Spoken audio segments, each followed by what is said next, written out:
दुर्योधन से पहला राउंड पे हारा हुआ है। भीम के अंदर बड़ा ताव है, घमंड नहीं है, ताव है। मैं फिर भी बहुत प्रयास करके भी दुर्योधन का एक बाल नहीं बका कर पाया, लेकिन कह रहा है मार दूंगा, ताड़ दूंगा, उखाड़ दूंगा, देश कर दूंगा। कृष्ण चुप है, क्योंकि पता है भीम अभी जिस मूर्खता में है उसको समझाने से नहीं समझेगा, लेकिन फिर भी आगाह करने का ड्यूटी है, आगाह कर दिए। भीम समझने वाला था नहीं, दुर्योधन से भिड़ा, धूम मार खाया, पटक पटक के मार खाया, उसका हर दाव पेच फेल। तब वो हनुमान जी का दिया हुआ सारे दाव पेच और ज्ञानों को अप्लाई करके दुर्योधन को पस्त कर रहा है, नो डाउट, लेकिन दुर्योधन का कोई इफेक्ट नहीं हो रहा है। तब उसे एक एक बात हनुमान जी का याद आ रहा है, मार्शल आर्ट फाइट।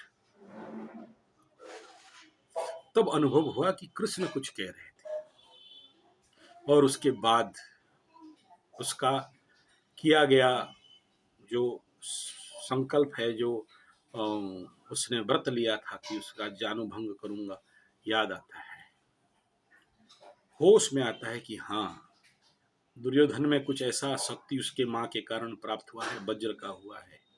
यानी जब विपद में पड़ा तब भगवान का याद आया। इसी तरह जब भी कोई व्यक्ति मूर्खता करे और आप समझाओगे तो नहीं समझे तो छोड़ देना चाहिए, वो अपने गलतियों से सीखेगा, सीखता है, मार खाएगा, अनुभव होगा, सीखेगा। ठीक द्वितीय चरण, जब अश्वस्थमा पांचों पांडु पुत्रों को सोते समय मार दिया और स्मशान में पांचों सब पुत्रों का डाला गया, तब ज्ञान हो रहा है पांच पांडवों को कि अश्वस्थमा को छोड़ दिया गया था ब्राह्मण पुत्र गुरुपुत्र समझ के, कर्तव्यों में कमी कर दिए थे, कर्तव्य का निर्वाह नहीं किए। अर्जुन को गीता का ज्ञान देने के बावजूद भी जो कर्म था उसको आधा छोड़ के भागे, और आधा छोड़ के सोचे पूर्ण हो गया। परिणाम पांच जवान पुत्रों को गंवाना पड़ा, मृत्यु शैया में उनका शोक मनाना पड़ा। तब होश आया और जाके फिर द्वंद्व कर रहे हैं, युद्ध कर रहे हैं अश्वस्थमा के साथ। फिर यहां गलती करते हैं कि बिना जाने समझे बुझे उसके ऊपर भिड़ पड़ना, ब्रह्मास्त्र को त्याग करता है, ब्रह्मास्त्र छोड़ता है उत्तरा की गर्भ को नष्ट करने के लिए। फिर गलती करते हैं कि अर्जुन अपना ब्रह्मास्त्र छोड़ देता है, गलती के ऊपर गलती, कर्म का पूर्ण नहीं करने के कारण कर्म का दोहरा मार। फिर होश में आता है। ऐसा ही व्यक्ति विशेष जीवन पे मूर्खता और गलती करते हैं, और जब किसी के बोलते हैं ना, मति भ्रम जब होने लगता है, बुद्धि विनाश होता है, विनाश काले विपरीत बुद्धि, तो छोड़ देना चाहिए ऐसा व्यक्तियों को। अपने कर्म से जब परास्त होने लगेंगे तो उनको अनुभव होगा, और सुधर गए तो ठीक, नहीं सुधरे तो विनाश होगा।